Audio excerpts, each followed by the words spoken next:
Dime algo con absoluta honestidad. ¿Hay un lugar en tu pasado que no quieres recordar?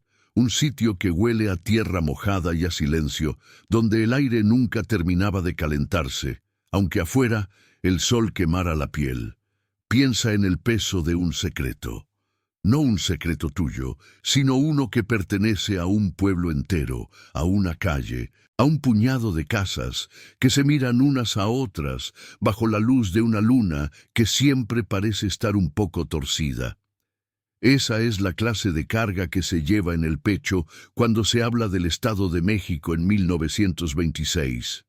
Si cierras los ojos ahora mismo, si permites que el silencio de tu casa, sea la hora que sea, te envuelva por completo, tal vez puedas oírlo.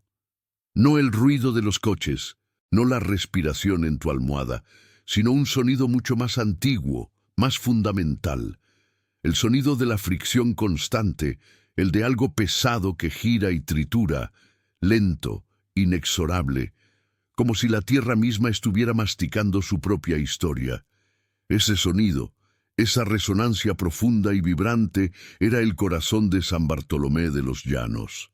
San Bartolomé no era grande, era uno de esos asentamientos que la revolución había dejado a medio hacer, con promesas incumplidas y cicatrices de balas aún frescas en las fachadas de adobe. Estaba situado en una vaguada seca, azotado por el viento que levantaba nubes de tierra rojiza que se metían por las rendijas de las ventanas y se asentaban como una capa fina sobre la dignidad de sus habitantes. La vida ahí giraba en torno a dos cosas: el agua, que era escasa, y el maíz, que era sagrado. Y si el maíz era el centro de la vida, el molino era el centro del universo conocido. No te muevas. Esto es importante. Si sientes un escalofrío ahora, no es por el aire acondicionado, es porque has abierto una puerta que debía permanecer sellada. Si te atreves a seguir escuchando, si tienes la curiosidad mórbida de saber qué es lo que realmente alimenta el hambre humana, entonces quédate hasta el final. Y si te atreves a suscribirte, considéralo un pacto. El pacto de no olvidar que hay horrores que se comen. El molino se alzaba justo a la entrada del pueblo, una estructura baja, de piedra grisácea, que parecía haber crecido directamente de la tierra en lugar de haber sido construida. No era un molino de viento de aspas imponentes, era un molino hidráulico adaptado, alimentado por un pequeño caudal desviado del río cercano, un caudal que en verano era apenas un hilillo, pero funcionaba, siempre funcionaba, día y noche. Su maquinaria, vieja y ruidosa, consistía en un juego de piedras pesadísimas que giraban sobre un eje, moliendo el nixtamal cocido hasta convertirlo en la masa maleable y húmeda necesaria para las tortillas. El aroma de maíz caliente, nixtamalizado con cal, era lo primero que olías al acercarte, un olor que debería ser reconfortante, el olor de la cena, de la subsistencia. Pero en San Bartolomé, en 1926, ese aroma llevaba consigo una nota discordante, una cualidad metálica y seca que te arañaba la garganta. El dueño del molino, o el que lo operaba, era don Anselmo, un hombre de 50 y tantos, curtido y seco como la tierra bajo sus pies. Don Anselmo era la encarnación de la indiferencia. Sus ojos, perpetuamente enrojecidos por el polvo fino que flotaba en el aire, miraban a través de las personas, no hacia ellas. Nunca sonreía, nunca saludaba, simplemente recibía la cubeta de nixtamal, la pesaba con un gesto preciso y silencioso, la vaciaba en la tolva de alimentación y esperaba. La espera era la parte más tensa. La gente de San Bartolomé, a pesar de ser notoriamente chismosa y ruidosa en el mercado, se comportaba en el molino con una solemnidad casi religiosa, una reverencia teñida de miedo. Hacían fila en la canícula de la tarde, bajo el sol implacable, sin hablar entre ellos. Solamente observaban la masa que salía por el conducto, una pasta densa y pegajosa que don Anselmo recogía con una paleta de madera, probaba con la punta del dedo sin cambiar su expresión pétrea y devolvía a la clientela. Aquí es donde empezamos a sentir el roce del horror. Presta atención a los detalles que nadie comenta. La masa que salía del molino de don Anselmo no era exactamente blanca ni amarilla brillante, como la masa de maíz debería ser. Tenía una tonalidad extraña, como si hubiera absorbido parte del color de la tierra circundante. Era de un beige ceniciento, casi grisáceo, y su textura, según decían los pocos que se atrevían a mencionar algo, era inusual. Era demasiado fina, demasiado uniforme, carente de esa ligera rugosidad que distingue el buen nixtamal. La sensación al tacto, cuentan, era como la de harina hecha de roca. Y había otra cosa, el sonido. Sí, el ruido de las piedras moliendo era constante, pero de vez en cuando el ritmo cambiaba. Había una pausa breve, un clac seco, como si una astilla de madera o una piedrecita particularmente dura hubiera pasado por la muela. Y luego el molido continuaba, pero con un chirrido más agudo, un lamento metálico que se perdía en el estruendo general. Don Anselmo, cuando ese sonido ocurría, cerraba los ojos por un instante y apretaba los labios. Era como si esa pausa, ese chirrido, fuera la firma de un pacto que acababa de renovarse. Piensa en lo que significa depender de eso. En 1926, en un pueblo aislado del Estado de México, si don Anselmo no te daba masa, tu familia no comía. La dependencia crea sumisión, y la sumisión crea silencio. Nadie se atrevía a preguntar por qué la masa tenía ese color gris. Nadie preguntaba por qué don Anselmo nunca dejaba que nadie, bajo ninguna circunstancia, entrara en el cuarto de la maquinaria, un espacio sombrío y húmedo del que emanaba ese olor particular a humedad, cal y algo más, algo denso y ferroso. La gente simplemente tomaba su masa, pagaba el centavo y se iba. Pero si te fijabas bien en las mujeres que cargaban las cubetas de masa caliente, veías algo en sus ojos. Una mezcla de alivio por tener la comida y una profunda, inconfesable vergüenza. Era el miedo de haber sido cómplice de algo que no entendían, pero que su instinto les gritaba que era profundamente impuro. El rumor no tardó en nacer, como la maleza en tierra fértil, pero solo se compartía en susurros y miradas en la oscuridad de las cocinas, cuando el comal ya estaba caliente y las tortillas se hinchaban con el vapor. Decían que el molino no solo molía maíz, decían que don Anselmo, para hacer que el motor funcionara de noche, cuando el caudal del río era demasiado bajo para mover las piedras, alimentaba las muelas con algo más. Algo que daba textura, que aseguraba la finura de esa masa gris. ¿Recuerdas el sonido, ese clac seco seguido del chirrido? Había una familia en San Bartolomé, los Rivas, que desaparecieron ese verano. Simplemente no estaban un día. Su casa estaba cerrada, el candado puesto, y nadie, ni el jefe de la policía, que era básicamente un señor con bigote y un rifle viejo, preguntó demasiado. En esos tiempos, la gente iba y venía, pero lo extraño fue que la cubeta de nixtamal de la señora Rivas, que había quedado esperando en la puerta de don Anselmo, desapareció al mismo tiempo. Don Anselmo la tomó, la vació y siguió moliendo, sin preguntas, sin comentarios. Lo que empezó a corroer la paz del pueblo no fue la desaparición de los Rivas, sino la insistente neblina de polvo gris que salía por la rendija superior del molino y se esparcía sobre las casas cercanas. No era polvo de maíz. El polvo de maíz es dulce y ligero. Este polvo era áspero, casi metálico, y cuando te caía en la piel sentías una ligera picazón. Era el residuo de lo que el molino estaba triturando de verdad. Y aquí es donde la historia toma un giro hacia lo verdaderamente oscuro, hacia lo que te obliga a voltear a ver si estás solo. 6 semanas después de la desaparición de los Rivas, un joven llamado Pedro, que siempre fue un muchacho nervioso y demasiado observador para su propio bien, trabajaba de ayudante en la herrería del pueblo, justo al lado del molino. Pedro tenía la costumbre de levantarse antes del amanecer, cuando el aire todavía estaba frío y denso, para encender el fuego de la fragua. En esas horas, don Anselmo estaba solo en el molino, trabajando en la oscuridad, iluminado solo por una lámpara de aceite tenue. Una mañana, Pedro oyó el cambio de ritmo. No fue el clac habitual, fue un silencio repentino. Las piedras se detuvieron. Y luego, en la quietud opresiva de la hora muerta, Pedro escuchó un ruido que no olvidaría jamás. Un ruido que le desgarró la calma de la noche y le heló la sangre en las venas.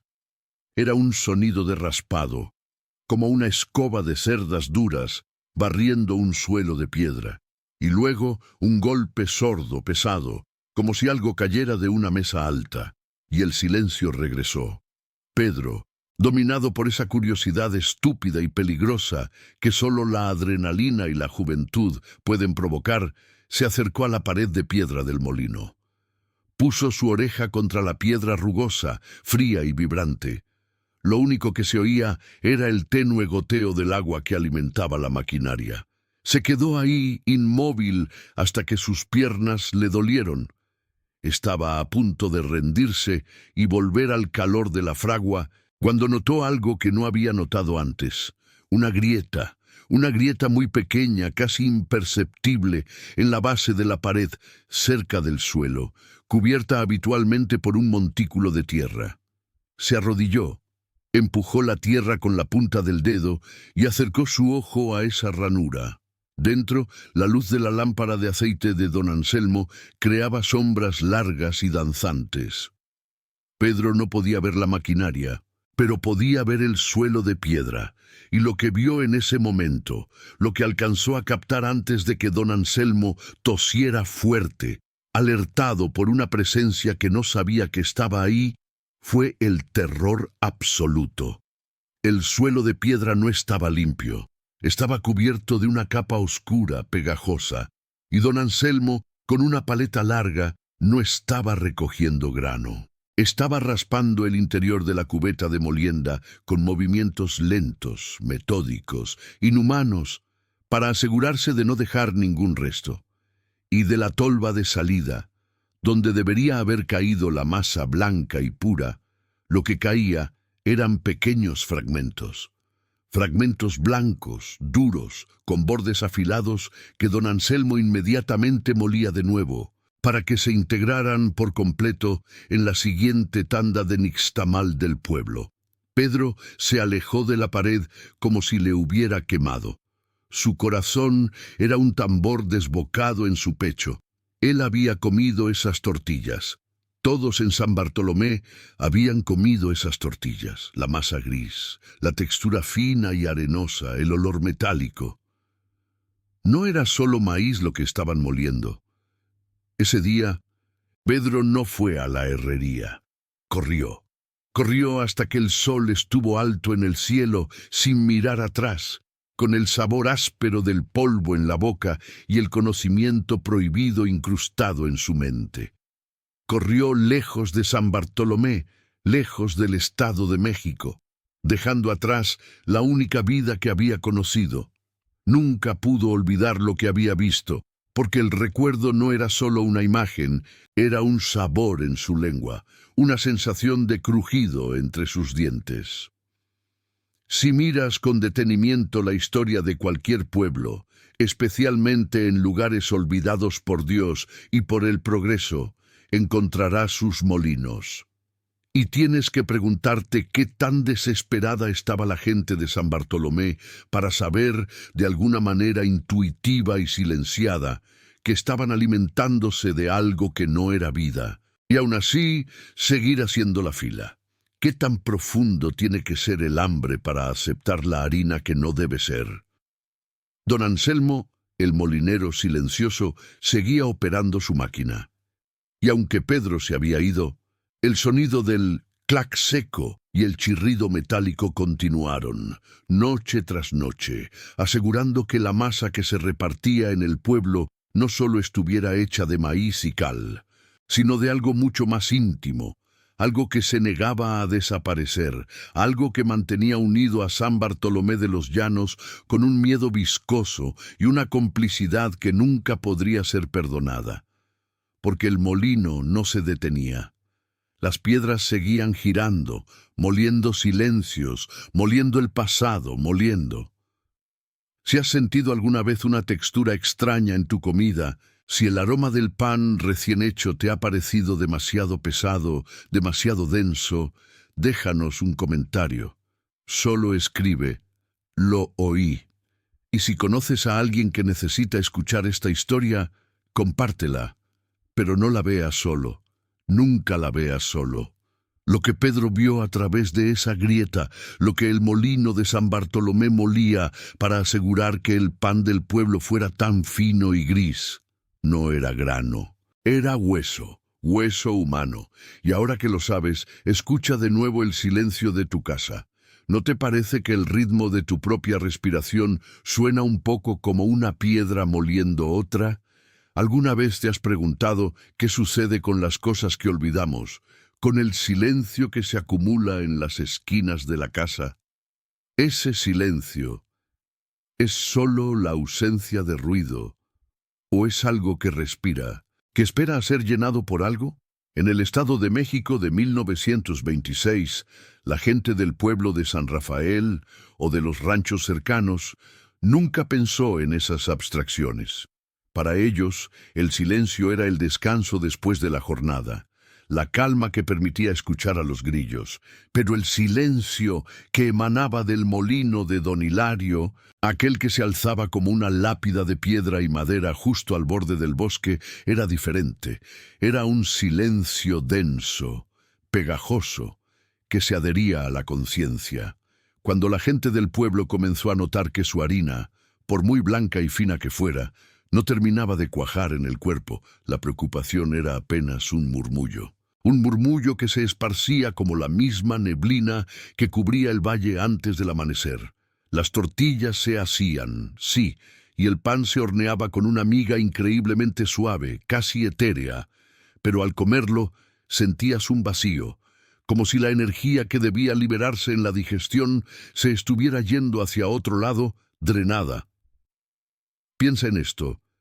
Si tú comes para vivir, ¿qué pasa cuando lo que comes te mantiene vivo, pero no te da vida? Los campesinos, acostumbrados al sol y al trabajo duro, empezaron a verse pálidos. No enfermos exactamente. Era una palidez que venía de dentro, como si la sangre, aunque fluyera, hubiera perdido su color, su vitalidad. Y lo más inquietante era la mirada. Sus ojos, antes llenos de la picardía y la dureza del campo, se volvían vidriosos, casi ausentes. Cuando les preguntaba si estaban bien, respondían que sí, que era solo el cansancio de la chamba. Pero el cansancio nunca se iba, y por primera vez en años el pueblo parecía estar hibernando, no por el frío, sino por una debilidad interna que nadie podía nombrar. Recuerda que la rutina es una de las mayores trampas del horror. Si algo ocurre todos los días, por muy extraño que sea, el cerebro lo cataloga como normal para protegerse de la locura. Y en San Rafael, la rutina era ir al molino. Don Hilario, el molinero, era la figura central de esta inquietud. Él nunca cambiaba. Era un hombre de movimientos lentos, casi ceremoniales. Siempre vestido con su overol de mezclilla, completamente cubierto por una capa perpetua de harina, que lo hacía parecer una escultura de yeso, móvil y silenciosa. Sus manos, sin embargo, eran lo más notable. A pesar de manipular la harina más fina del estado, las uñas siempre estaban profundamente teñidas de un color que no era óxido ni tierra, sino un rojizo oscuro, casi malva. Cuando alguien le preguntaba sobre eso, él simplemente alzaba una mano y la sacudía, un gesto displicente, y respondía con una voz seca, como si masticara arena. Es la humedad. La piedra siempre sangra un poco al moler, pero ¿la piedra sangra? ¿O es que lo que se muele es algo que tiene sangre? Aquí es donde entra el factor humano, el que mira cuando no debe. Había un joven, su nombre era Lázaro, hijo de un agricultor de maíz, que había conseguido un trabajo de medio tiempo en el molino, principalmente para descargar los bultos y mantener limpios los accesos. Lázaro era un muchacho despierto, aunque tímido. Él notó primero el olor. El molino, claro, olía a harina, un aroma dulce, polvoso, a cereal seco. Pero por las noches, después de que don Hilario cerraba las puertas de madera gruesa y enviaba a Lázaro a casa, siempre insistiendo en que regresara después del amanecer, Lázaro se daba cuenta de que el viento, al pasar por las grietas de la estructura, arrastraba consigo una segunda fragancia. No era fétida, no era podrida, era un olor metálico, casi dulce, como si hubieran mezclado sangre vieja y miel rancia. Lázaro lo asoció al aceite de la maquinaria al principio, pero el olor era orgánico, te lo juro, y te obligaba a contener la respiración. La necesidad de saber qué era ese olor se convirtió en una obsesión silenciosa para Lázaro. Y es que cuando te enfrentas a algo que te da miedo, pero que no puedes explicar, la mente, en un intento desesperado por restaurar el orden, se agarra a cualquier detalle. Lázaro decidió que no podía seguir regresando a casa con esa duda pegada a la garganta. Necesitaba ver qué sucedía después de que don Hilario aseguraba los cerrojos. Una noche de luna menguante, cuando el aire estaba tan quieto que podías escuchar la caída de una aguja a 100 metros, Lázaro regresó. No se acercó a la puerta principal. Sabía que don Hilario era precavido. Se arrastró por la maleza hasta la parte trasera, donde el arroyo desviado alimentaba la rueda hidráulica del molino. El sonido del agua al golpear la madera era constante, un ruido que camuflaba cualquier otra cosa. Y aquí viene el terror de la espera, el que se construye en tu estómago. Si estás solo ahora, mirando esta historia, te pido que respires hondo y te quedes. Es crucial que entiendas cómo la verdad se esconde detrás del ruido blanco. Esta es una historia que tu mente necesita registrar. Un pacto silencioso de que no olvidarás lo que estamos a punto de descubrir. Si eres nuevo en este canal, es vital que te suscribas y te prepares, porque lo que viene no tiene vuelta atrás. Lázaro se pegó a una ventana trasera, pequeña, cubierta de polvo. Tuvo que escupir en su dedo para limpiar un pequeño círculo. Adentro, la oscuridad era casi absoluta, pero una luz débil y parpadeante venía del fondo, de la zona de las piedras de moler, los cilindros gigantes de granito, que don Hilario llamaba sus amigas silenciosas. Lo primero que vio Lázaro fue a don Hilario. Estaba haciendo algo, pero no estaba moliendo grano. La rutina de don Hilario después de cerrar no era descansar, era preparar la maquinaria para su verdadero trabajo nocturno.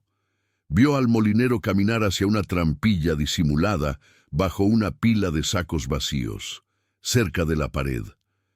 Era un pozo de acceso que Lázaro nunca había visto usar durante el día. Don Hilario retiró los sacos con una facilidad impresionante para su edad y levantó la tapa de madera con un crujido sordo. De esa abertura profunda emanó el olor metálico, fuerte ahora, sin la atenuación del viento. El proceso que Lázaro observó fue lento, metódico y profundamente inquietante. Don Hilario no arrojó nada al pozo. Al contrario, sacó cosas. Sacó varios recipientes de cuero grueso, como odres, que parecían pesados y llenos de algún líquido viscoso. Los llevó uno a uno hacia las tolvas, las aberturas por donde se deposita el grano para la molienda. Lázaro, paralizado, no podía entender. ¿Qué líquido era ese? ¿Por qué estaba siendo vertido en las tolvas? Don Hilario encendió entonces una lámpara de aceite un poco más cerca de Lázaro, revelando mejor la escena. Y fue entonces cuando Lázaro vio las manos del molinero trabajando. Los recipientes no contenían grano. El líquido era de un rojo profundo, casi marrón, y al verterlo en las tolvas se escuchaba un chapoteo espeso, inconfundible. La sangre. Era sangre densa y oscura, quizás mezclada con otros fluidos corporales, y ese era el ingrediente que se dirigía a las piedras de moler. Pero don Hilario no estaba moliendo solo sangre. Lázaro vio que, después de vaciar los odres, el molinero se dirigía a otra sección, una mesa de trabajo oculta detrás de una cortina gruesa de arpillera, y de ahí traía lo que parecían ser trozos. No eran trozos de carne, no eran vísceras, eran fragmentos secos, duros, de color blanquecino o amarillento, como si fueran huesos pequeños, o quizás algo más duro y menos reconocible. Don Hilario los arrojaba por puñados a una tolva distinta, que Lázaro sabía que alimentaba la piedra de molienda más fina, la que producía la harina más blanca y etérea que la gente del pueblo tanto apreciaba. La maquinaria se puso en marcha con un rugido que no era el habitual golpeteo del agua. Era un sonido sordo, un gruñido lento y constante que hacía vibrar el suelo. El sonido de las piedras moliendo esta extraña mezcla era diferente al sonido del grano. El grano cruje, se rompe con una especie de liberación. Esto, lo que fuera que don Hilario estaba moliendo, sonaba a fricción desesperada, a algo que se resistía a convertirse en polvo. Era un quejido mecánico largo, monótono, que se repetía hasta el infinito, y que don Hilario escuchaba con una devoción casi religiosa, con una sonrisa pálida que apenas movía sus labios. La harina que salía de este proceso nocturno era la más buscada, y Lázaro entendió, en ese instante congelado en el tiempo, por qué el pan del molino les quitaba la vida en lugar de darla. El molino no molía grano, molía algo que había sido vida, y lo mezclaba. Pero ¿de dónde sacaba don Hilario estos ingredientes macabros? Esto nos lleva de regreso al silencio que rodea al molino y la gente que desaparecía ocasionalmente. La leyenda que nadie quería creer, que el bosque se tragaba a los viajeros, pero el bosque no los tragaba. Don Hilario los estaba procesando. No se trataba de simple asesinato por diversión o locura. Lo que Lázaro intuía, y lo que la atmósfera opresiva del molino confirmaba, era que esta era una operación con un propósito específico, aterrador y ritualista. La sangre y los fragmentos que don Hilario molía, al ser mezclados con el grano normal, impregnaban la harina. Era una especie de transfusión macabra, donde la energía vital, la esencia, el alma, o lo que sea que mantenga el color en nuestros ojos y la voluntad en nuestras piernas, era extraída, molida y luego reintroducida en la dieta del pueblo, pero de una forma vacía, invertida. El pueblo se estaba alimentando de su propio vacío. La harina era blanca porque lo que don Hilario molía eran las partes que no se degradan fácilmente, los restos óseos, quizá las uñas, o incluso, como murmuraban los más viejos en voz baja, algo aún más esotérico, la memoria convertida en polvo fino. Cuando la gente comía esa harina, estaba ingiriendo el residuo de la vida que se había ido, y ese residuo actuaba como un lastre.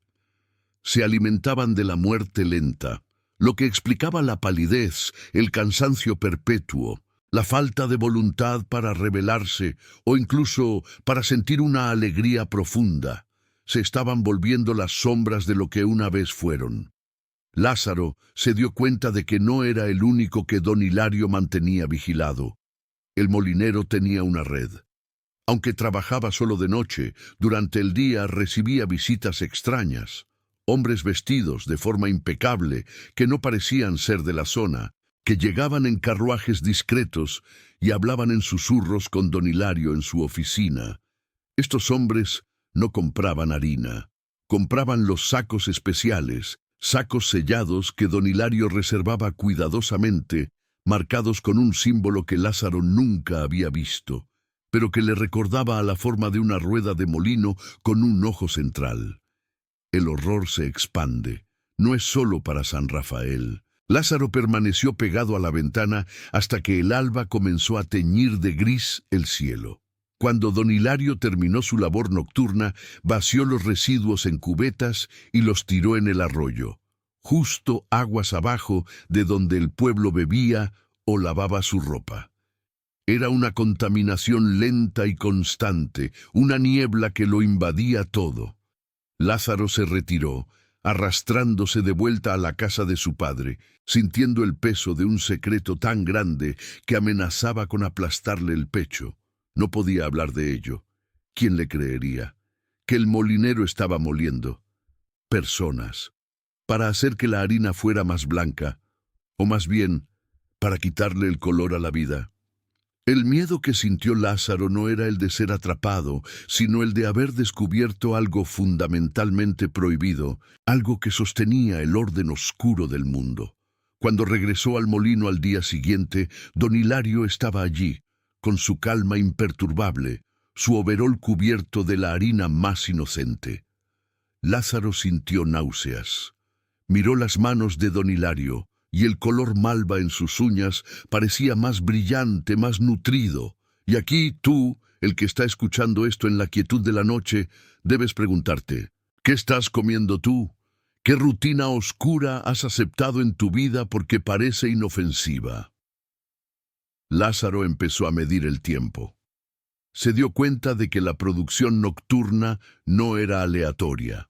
Siempre ocurría después de la desaparición de alguien. Y la cantidad de harina especial que don Hilario generaba era directamente proporcional al peso y el volumen de la persona perdida. El molino de San Rafael no era solo un negocio, era una máquina de alquimia inversa que tomaba la esencia humana y la convertía en un vehículo de control. Un control que no se ejercía con látigos o amenazas, sino con el pan que se pone en la mesa. La tensión se volvía insoportable. Lázaro ya no podía dormir. Miraba a su padre y a su madre, notando la gradual pérdida de brillo en sus ojos. Ellos comían el pan que él había ayudado a descargar. Él era cómplice, si no de la acción, sí del silencio. Pero el acto más aterrador aún estaba por llegar, la prueba final que destruiría cualquier negación. Unos días después de la noche de la observación, Lázaro tuvo que quedarse hasta tarde para ayudar a reparar un engranaje. Don Hilario supervisaba, pero tuvo que dejar el taller por unos momentos. Lázaro, en la semioscuridad, tuvo la oportunidad de ver algo que la luz del día siempre ocultaba: una etiqueta de envío. Era uno de los sacos que iban a ser entregados a los hombres misteriosos. La etiqueta tenía una dirección en la Ciudad de México, un número de teléfono que parecía demasiado moderno para la época y un remitente: el colector de silencios. Y en la descripción del producto, en letra pequeña pero visible bajo la luz de su linterna, estaba escrito: harina de sustancia fina, para el mantenimiento de la voluntad. El molino no estaba robando la vida por casualidad. Estaba cosechando la voluntad, la capacidad de desear, de luchar, de ser, y la estaba vendiendo a alguien más. Alguien que quería que una porción de la población estuviera dócil, gris y perpetuamente cansada. Lázaro sintió un frío que no venía del aire. Comprendió que si intentaba escapar y contar esto, no solo sería asesinado, sino que su propia esencia terminaría siendo la harina que nutriría el gris de los demás. El terror se convirtió en parálisis. Si alguna vez has sentido un vacío así, un miedo tan grande que te impide moverte o hablar, dime en los comentarios, ¿lo escuchaste? Solo eso. Y por favor, no dejes que alguien vea esto solo. Comparte esta historia, porque la verdadera amenaza no está en el monstruo que ruge, sino en el silencio que se come tu memoria. Lázaro ya no podía mirar el polvo blanco sin ver el polvo gris que se había tragado las almas de sus vecinos. Estaba atrapado en el molino que molía algo más que grano. Y lo peor de todo, sabía que la siguiente fase de la operación de don Hilario estaba a punto de comenzar, porque la cosecha de la voluntad requería un ciclo constante y macabro. La pregunta que atormentaba a Lázaro y que debería atormentarte a ti ahora es: ¿cómo se detiene una máquina que se alimenta de la quietud, cuando el único que lo sabe está a punto de ser absorbido por su propia sombra? La respuesta, en San Rafael de 1926, se estaba preparando para ser entregada a las piedras de moler, en forma de un bulto que llegaría con la próxima neblina. Y esa neblina, estoy seguro, ya está entrando por tu ventana. ¿Alguna vez te has quedado en el borde de un sueño, justo en ese límite donde el silencio de la noche se vuelve tan pesado que parece tener cuerpo? Quédate quieto. Escucha. Si estás solo, este sentimiento se amplifica, porque sabes que lo que voy a contarte ahora no puede ser devuelto. Es la parte que la historia escrita decidió quemar. Hemos recorrido la prosperidad oscura, la adicción al pan que curaba y al mismo tiempo devoraba el alma de quienes lo comían, y hemos visto la lenta corrupción del pueblo de San Bartolo por el molino de la sombra. Pero el año 1926 no terminó con una simple confesión o un arresto. Terminó con una transformación. Don Rafael Solórzano, el molinero, era ya solo una sombra de sí mismo. La harina, que había sido su orgullo y su condena, lo había consumido de dentro hacia afuera. Sus ojos, antes llenos de la soberbia del éxito, ahora eran pozos secos de culpa y terror insomne. Él había visto lo que nadie más vio en el interior de esa estructura de madera y piedra, y lo peor es que él había alimentado ese apetito. El pueblo lo sabía. Los murmullos habían cesado para dar paso a un silencio monolítico, denso, cargado de plomo y resentimiento. Ya no iban al molino, pero tampoco podían huir. La harina había creado una dependencia física y mental. Habían probado la perfección y la ausencia de ella dejaba un vacío que ninguna otra cosa podía llenar. La gente enfermaba, no de cuerpo, sino de espíritu. Se miraban a la cara y veían la complicidad, la mancha negra que todos compartían. La noche del 25 de diciembre, un frío brutal descendió sobre San Bartolo. No era solo el frío del invierno, era un frío que venía de la tierra, de la piedra húmeda del molino, y se pegaba a los huesos como un sudario. Don Rafael, a pesar de que nadie había solicitado molienda, se levantó. Su esposa, doña Elena, lo vio vestirse con su ropa de trabajo, su mandil cubierto de una capa blanquecina que ya no parecía harina sino polvo de hueso viejo. Ella no preguntó, porque el miedo había petrificado la pregunta en su garganta hacía meses. Solo lo vio salir hacia la oscuridad donde el molino de la sombra esperaba, mudo y hambriento. Aquí es donde la historia se tuerce y se vuelve personal, incómoda. Si has llegado hasta este punto, es porque ya sientes ese escalofrío que te dice que estás tocando algo que debió haber permanecido enterrado. Quédate hasta el final. Necesitas saber cómo terminó. Si este escalofrío te atrapa y te obliga a mirar a tu alrededor, considera suscribirte. Es un pacto silencioso, que la luz te encuentre despierto, que nunca apagues la linterna de la duda. Esa noche, don Rafael no fue a moler trigo. Fue a alimentar a la máquina. Cuando entró al molino, el aire estaba viciado, espeso, cargado con el olor dulce y metálico que había aprendido a identificar como el olor del éxito prohibido. La maquinaria estaba fría, inmóvil, pero él sabía que el molino estaba vivo. Lo sentía en el resonar hueco bajo sus pies, en la vibración baja que parecía emanar de las profundidades de la tierra, no del río cercano que movía la turbina. Don Rafael no encendió ninguna lámpara, no necesitaba ver. La oscuridad era su único testigo y su cómplice. Se acercó a la tolva principal. No había costales de grano listos para ser vertidos. Solo había una bolsa, pequeña, de lona basta, que él había preparado en secreto. Lo que sacó de la bolsa no era grano, ni piedra de sal, ni mineral. Eran objetos que había estado recolectando durante meses. El recuerdo de lo que era la materia prima del molino ya había quedado claro. El molino no molía materia física inerte, sino la esencia de las cosas. Molía la carga emocional, el significado, el tuétano invisible que hace que un objeto o una persona importen. Sacó un juguete de madera tallada que le perteneció en la infancia. Un objeto insignificante para el mundo, pero cargado con la inocencia y el tiempo perdido. Lo dejó caer. Sacó un retrato pequeño, velado por el tiempo, de su madre muerta, el último lazo tangible con el amor puro. Lo dejó caer. Luego, sacó un manojo de cartas viejas que su esposa le había escrito antes de que la ambición los consumiera, cartas llenas de esperanza y sencillez. Lo dejó caer. El molino no hizo ruido al principio. La tolva pareció tragar el tributo con una lentitud paciente, casi saboreándolo. Don Rafael no lloraba. Estaba en una especie de trance febril.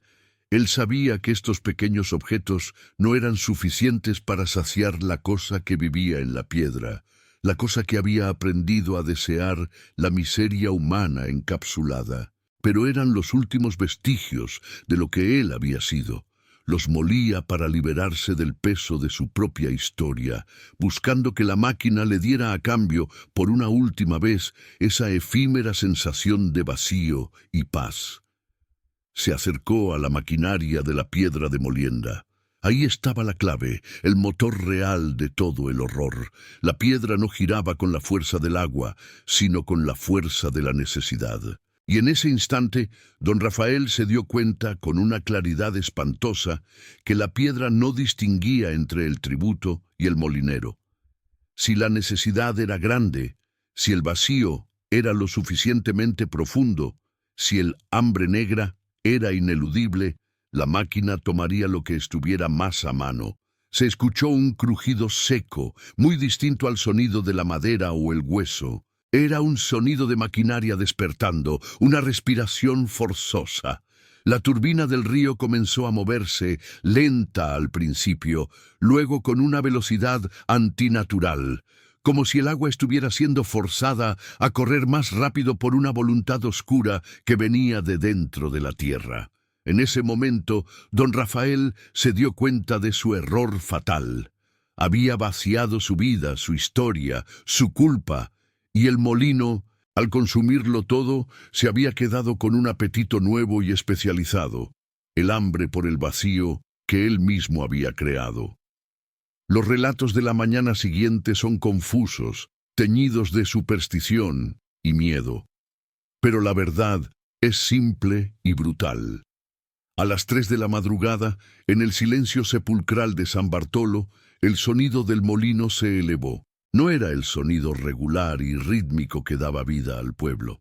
Era un rugido metálico, un chirrido agudo que resonó por toda la cañada. Un sonido que te hace querer taparte los oídos y correr, pero que te mantiene clavado en la cama, esperando que pase. Los habitantes de San Bartolo, despiertos y temblando, juran que ese ruido era diferente. No era el moler del grano. Era el sonido de algo extremadamente duro y resistente, siendo pulverizado hasta la nada. Y lo más perturbador de todo, el sonido se detenía y recomenzaba con pausas irregulares, como si la máquina estuviera atragantándose. El rugido duró apenas 10 minutos, pero para el pueblo fue una eternidad oscura que les arrancó los últimos hilos de cordura. Y luego, el silencio. Un silencio absoluto, más denso que el de antes, un silencio de ultratumba. Al amanecer, nadie se atrevió a ir al molino de la sombra. No hacía falta. Sabían lo que encontrarían: o más bien lo que no encontrarían. Doña Elena, la primera en reunir el valor al mediodía, encontró el molino abierto. La pesada puerta de madera estaba entreabierta, invitando al vacío. El interior estaba inmaculado. No había huellas de sangre, ni restos de ropa, ni siquiera el polvo de harina pegajoso que solía cubrir cada superficie. Don Rafael Solórzano había desaparecido sin dejar rastro, como si nunca hubiera existido. Pero lo que doña Elena sí encontró fue la máquina. La piedra de molienda estaba inmóvil, limpia, reluciente, y justo debajo del conducto de salida de la harina había un pequeño montículo. Era polvo. No era blanco, sino de un tono gris perlado, casi transparente a la luz. Ella no se atrevió a tocarlo. El pueblo, al llegar, tampoco. Habían entendido el último trueque. Don Rafael había pagado el tributo definitivo. Había ofrecido su propio vacío, su propia historia, y el molino lo había molido, devolviéndolo como la última cosecha, el polvo de un hombre sin sustancia. El molino no había destruido el cuerpo de don Rafael de una manera violenta y física. Había destruido su existencia. Lo había transformado en la esencia de lo que quedaba de él. Nada. Y la máquina, por primera y última vez, había quedado satisfecha. La estructura de madera y piedra del molino de la sombra no fue quemada ni derribada inmediatamente. Permaneció allí, en pie, silenciosa, custodiando su secreto. El pueblo, a pesar de la liberación del terror inmediato, no pudo recuperar su vida normal. La harina había cambiado algo en su genética emocional. Habían aprendido a desear lo prohibido y ese deseo nunca muere. La harina mágica se había agotado y sin ella el pueblo de San Bartolo se desmoronó. La gente se fue, buscando desesperadamente otra fuente de esa perfección, otro molino que pudiera moler la culpa y devolver el éxito. La adicción que el pan había engendrado era más fuerte que el miedo. El molino de la sombra se convirtió en una ruina. Con el tiempo, la gente del Estado de México dejó de hablar de él como un lugar físico y comenzó a hablar de él como una idea. La idea de que para obtener algo extraordinario siempre debes pagar con algo esencial. La idea de que toda prosperidad que viene demasiado fácil tiene un ingrediente oscuro y terrible. El terror, mira, no estaba en lo que el molino molía, sino en lo que la gente estaba dispuesta a entregar. Y aquí es donde tienes que preguntarte algo fundamental. ¿Crees que ese hambre, esa dependencia oscura que busca la solución fácil a expensas de la esencia, ha desaparecido? No. Sigue aquí. Cambia de forma. Puede ser una ambición desmedida, una necesidad de fama que te obliga a vender tu paz, o esa dependencia de algo tóxico que sabes que te está matando, pero que te da un alivio momentáneo.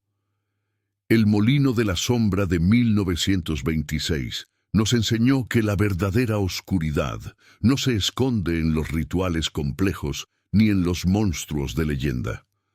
Se esconde en el deseo humano, en la voluntad de mirar hacia otro lado mientras la máquina hace su trabajo.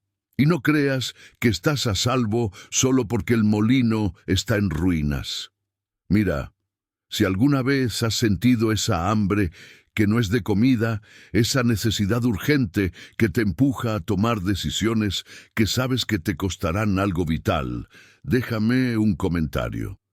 Es importante que sepas que no estás solo en este reconocimiento. Escribe simplemente «lo escuché» o «no estoy solo». Ayuda a que otros no vean esto a solas. Comparte esta historia con alguien que necesite saber que el verdadero molino siempre está en funcionamiento, esperando su siguiente carga. Porque el molino de la sombra no desapareció, se mudó, se metió en la cabeza, en la psique, en la sociedad. Está en cada esquina donde la gente intercambia su alma por una comodidad temporal. Está en el silencio de tu casa cuando sabes que hay algo que debes enfrentar, pero eliges aplazarlo. Y si ahora miras la oscuridad de tu habitación después de haber escuchado esto, y el silencio de pronto te parece cargado, pesado, y escuchas un eco muy, muy lejano de un chirrido metálico, recuerda. Ese sonido no es el molino moliendo grano, es algo más, y tal vez, solo tal vez, está esperando a que tú alimentes la tolva.